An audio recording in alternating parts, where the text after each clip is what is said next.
The simple idea of we the people is to return to the founding vision embodied in the preamble to the Constitution, that government is not our savior, the government is not our enemy. We the people create government as our instrument, as our meeting ground, as our resource, as our partner in addressing our common problems, in creating thriving communities, in building a democratic society. For the 21st century, that's a challenge that is urgent and possible. But I want to begin by saying there could not be a better moment than this week to talk about revitalization of citizenship. In the aftermath of the terrible shootings and tragedy in Tucson, and I must say that I've been impressed with the ways people have risen to the occasion. Political leaders, putting aside narrow partisanship, I was struck by the eloquence of John McCain in talking about the victims of the shooting across party lines, Gabrielle Giffords, who's struggling for her life. And last night, as the Wall Street Journal put it, President Obama spoke to the better angels of our nature and our democracy in an eloquent call to avoid the blame game about the shootings, but take the moment to think about how we can develop a deeper civic culture as a society. He called on us all to sharpen our instincts for empathy, to expand our moral imaginations, to listen to each other more carefully, to remind ourselves of all the ways our hopes and our dreams are bound together. And he went on to, with great sensitivity, name the victims and name the heroes and heroines who were involved this week. This is a call for citizenship. And I've been impressed with the political leaders, and I've been even more impressed with the outpouring of action and reflection and compassion from everyday citizens, especially in Tucson, who have wanted to make a statement to the nation that Tucson's soul is not defined by the shootings, that Tucson has a spirit and a possibility that's far bigger than the violence. The Reverend Janet Vincent, who was eloquent after 9/11, an Episcopal priest in Washington, D.C., explained that when a trauma and a tragedy, a tearing of the social fabric like this happens, people want to show the society, the world, that they're bigger than the violence, that there's a dignity and a possibility that's bigger.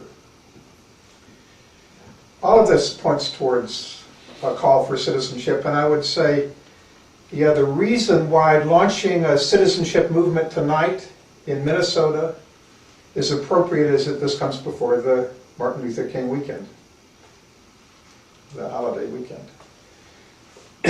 It's always a powerful weekend for me. When I was a young man in my teens and early 20s, I worked for the Citizenship Education Program of the Southern Christian Leadership Conference. My dad, who had been manager of the Atlanta Red Cross, went on the executive committee of SCLC in 1963. And I worked across the South in those days of the movement. I heard Dr. King practice I Have a Dream the night before he gave the speech in Washington. I saw the great moments of going to the mountain. But I think I've always thought Dr. King was one of the towering leaders of the 20th century. But I also think as a society we often pay too much attention to Dr. King and other well-known leaders. As Martin Luther King put it again and again, the real heroes and heroines of the movement were everyday citizens in communities across the South who acted with stunning courage and determination and dedication and ingenuity and intelligence. Ordinary people who were garbage collectors and domestic workers, who were teachers and business owners, who were housewives and tenant farmers, who decided to show what first-class citizenship could mean. There was a a way in which the movement was a school for citizenship, not only for the participants, but for the nation. In the words of the letter from a Birmingham jail, the movement was bringing the whole country back to the great wells of democracy which had been dug deep by the founding fathers and too much forgotten. I think we're in a moment like that. And the Southern Christian Leadership Conference, interestingly, has another parallel to this moment, an epical moment of change. It was formed in 1957, January 10th, to spread the Montgomery Way across the South. And Montgomery was a famous bus boycott in which thousands of black people marched and walked rather than ride the buses to protest the segregation of the buses and ended the segregation of the buses. But on a deeper level, the Montgomery Way meant a statement of citizenship itself, that actually people could act to end the system of segregation that was thought to be unchangeable, grounded in ancient history, something that couldn't be changed. And I would say today, in launching a We the People citizenship movement, the parallel is that in important ways we can talk about spreading the Minnesota way of citizenship more broadly across the country. Minnesota Way has lessons. Now what do I mean by that? Last year our Center for Democracy and Citizenship partnered with a congressionally mandated National Conference on Citizenship to study patterns of civic engagement, voluntary rates, voting rates, charitable giving, helping out with neighbors, a variety of measures of civic engagement. And Minnesota is the most engaged state in the nation. There are a few reports from last year here. This year we again partnered with the National Conference on Citizenship, looking at the Twin Cities, which is the most civically engaged community in the country, and comparing it with Miami, which is the least, according to the measures of the U.S. Census. I mean, just a few statistics are striking. 22% of residents of Miami participated in a community group. In Minnesota, it's close to 50%. 15% in Miami volunteer regularly. In Minnesota, 37% volunteer on a regular continuing basis, and more than 50% volunteer sometimes of the year. In Miami, 9% donated or helped in a political campaign. In Minnesota, the figure is 24%. Now, there are many measures, there are 50 measures of looking at civic engagement, but Minnesota is a striking example for all of our challenges, all of our difficulties, all the ways we're not immune from the erosion of civic engagement. Minnesota has really remarkable patterns of civic life, and that also continue to be revived. So we also analyzed what is at work in Minnesota. It's not simply demographics, that people have higher incomes and are more educated. That doesn't begin to explain it. In fact, in Minnesota, someone at the bottom level of income with less than a college degree is more engaged civically than someone who has an advanced degree in Miami in the top tier of income levels.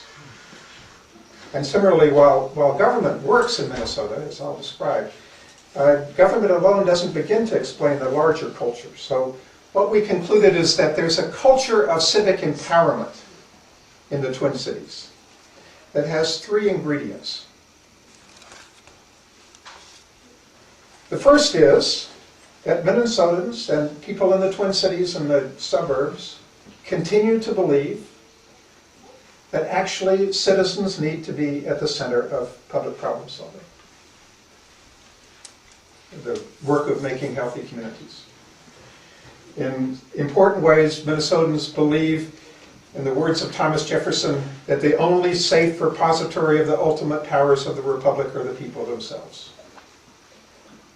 Now that seems a simple, in some way uncontroversial concept, but in fact, mass culture that looks to supermen to fix things and asks what can we get in a kind of consumer mindset, it's strikingly unusual. And this really came home to me on September 20th, when I'd just come back from South Africa, and I watched the town meeting interaction between President Obama and voters who had voted for him. And the first voter who got up and spoke said, "Mr. President, I voted for you, a man who said he was going to change things, who was going to bring solutions to the middle class, and I'm still waiting. I'm getting disillusioned. I'm tired of defending you." And then a young man who just was out of law school said, "Mr. President, I thought you were going to bring back the American dream for my generation. It hasn't happened yet." And I thought, as I heard that town meeting on CNBC, about the elephant in the room. The fact was, Barack Obama did not run a presidential campaign on the idea that he was going to fix the nation's problems.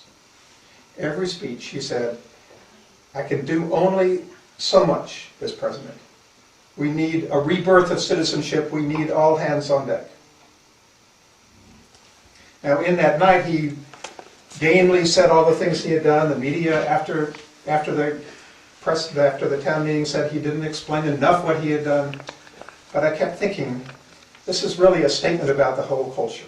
We've come too much as a society to look to Superman to fix things for us and to ask what we can get rather than what we can do together. Key element, again, recalling Thomas Jefferson's insight, is that people often don't have the discretion to act wisely about the civic affairs of the nation. And when people don't act with a long-range vision, with a kind of political sobriety, with the ability to deal with other people, we need civic education. We need learning. And learning needs to take place not only in schools, it needs to take place everywhere. First and foremost in families, and in congregations, and in businesses, and in community groups. Not only schools, but every institution needs to be civically educative to prepare people to deal with others who are different, to prepare people to think in longer-term ways, to deal with ambiguity, to deal with open-endedness, to deal with the fact that life is messy and you make mistakes and you can learn from mistakes. And a third ingredient, and I'm delighted that Greg Koenig can be here, government which is not simply delivering services to people conceived as customers, but is our meeting ground, is our partner, is our catalyst, is our instrument in solving our problems. This is a remarkable community to launch We the People effort because of Burnsville's long history of leadership, and Elizabeth Kautz has been a national leader. Elizabeth is here. And nationally and internationally known leader for We the People government. And the citizens of Burnsville in general, wouldn't you say, have stepped up to the plate and become partners in that process. It's not simply been you as a leader, but it's been actually people responding in the old tradition of the civil rights movement, a kind of call and response interaction. So those are the three ingredients. And I thought, we know that these can be taken more broadly. Now, our own work is not only studies and research and theory building, but our own work is on the ground. And we've been involved in many, many civic initiatives over the last 20 years, which show what people can do when they're given opportunity and space and challenge. One of the initiatives which makes us convinced that young people in college campuses across the country can take an important role is an initiative called Public Achievement, in which young people do public work projects as teams on issues they're concerned about: teen pregnancy, drugs, crime, school curriculum, recreational opportunities like the skateboard park in Burnsville. Dennis Donovan's school, when he was principal of St. Bernard's, became an incubator and a model for public achievement. It's now spread to 23 countries, hundreds of communities. But in public achievement, what we've seen is that when young people are challenged and given the opportunity to learn the skills of citizenship, they develop a different sense of themselves in the world.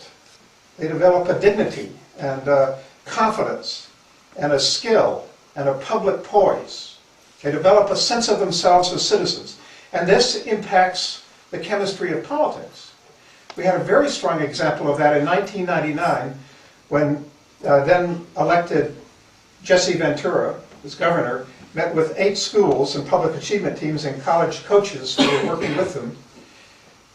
And Ventura, who had run on a citizenship campaign theme, if you remember, not with as much depth, I would say, as Elizabeth has run on, but with some good intentions, started talking about how he wanted to involve people in his government, and the young people cut him off and said, "Governor, we don't really want to hear about all the things you're going to do for us. And we certainly don't want to hear about how you're going to solve our problems. We don't believe it. What we want to do is tell you about the serious work we've been doing and ask how you can be partnered with us." So there was a completely different chemistry than the kind of infantilization and the pandering and the false promises that take place so often in electoral dynamics. And Ventura was blown away. He recognized one 13-year-old Joey Lynch from St. Bernard School in a playground group as the citizen prevailing against all odds in the state legislature in his first State of the Union, and the whole legislature rose in applause. And he's talked about that encounter with young people who took themselves seriously for months afterwards. I kept thinking, when I was watching that press conference, or that televised town meeting on September 20th, what would have been the impact if there had been 2 or 3 public achievement team members in that audience who turned to each other and turned to the president and said, "Actually, we didn't elect you to solve everything for us. We're not asking you to be Superman, and we're not simply thinking as consumers of government. We want to actually act on the promise of yes, we can." So that's the premise of We the People, that we can build a citizenship movement built on the examples of the Twin Cities. There are a lot of other stories of work we've been involved with, like the Jane Addams School, working with new immigrants in St. Paul, that spilled over into a community-wide effort with the support of the mayor and the school system and the teachers union and community groups, so that everyone takes responsibility as educators of children. Or Bill Doherty's work to rethink the nature of professional practice to once again be citizens professionals who work with people rather than simply do things for people.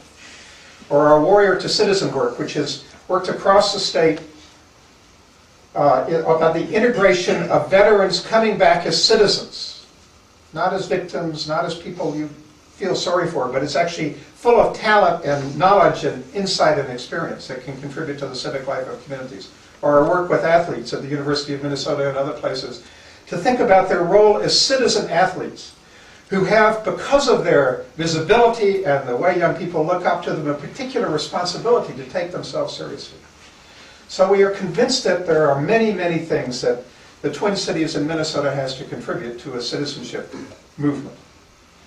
And here are some final elements. We think, first of all, the stories of Minnesota and the kind of key ingredients, those 3 elements I mentioned, need to be spread more broadly. Through citizenship conversations today on the American Democracy Project blog of the state colleges and university system, we started a moderated discussion called We the People, A Call to Citizenship. I want to invite all of you to join that. There'll be many ways to be involved in citizenship discussions. Secondly, we want to expand and develop and deepen experiences of public work, people learning to work together, like public achievement. And we've already seen in the state colleges, a number of state colleges are taking up public achievement and doing interesting things with them. Students at the University of Maryland, Baltimore County, reminds me of, again, Burnsville, ran on a platform 2 years ago that they wanted to get beyond customer service student government and the celebrity model of student government. They ran on a platform, we wanted the student government to be a source, a center for civic renewal in the whole campus, and have had huge impact on the, first of all, they quadrupled the number of students that had ever voted in a student election, and they've had huge impact on the student culture. I've talked to faculty and administrators. They say that the university has really become a model. Thirdly, next year we want to have a covenant writing process, not only in Minnesota, but across the nation. We're working in Minnesota, by the way, with Campus Compact on a plan to involve the 40 colleges and universities. But a covenant writing process in which we all develop a statement, a short statement that says we all are responsible for addressing America's problems. We cannot leave it up to political leadership. We can't pretend to be innocent. We can't pretend to be outside the equation. Fourthly, we want to identify and work with political leaders and political candidates who will be we the people candidates, who will not overpromise, who will not pander, who will not infantilize, but who will say, we are willing and we are interested and we want to be partners with citizens.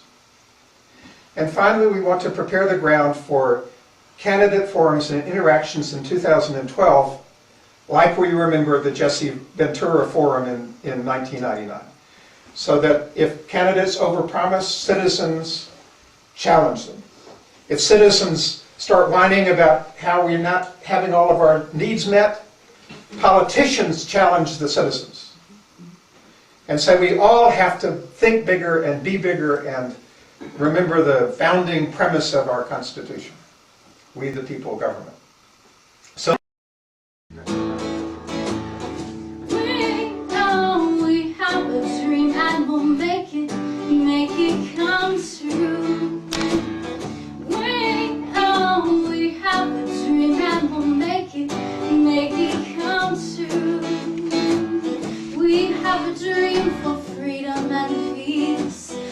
whole earth reconciled.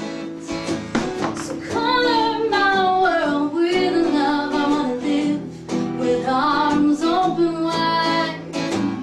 We've heard the sky must be darkest for stars to really shine bright.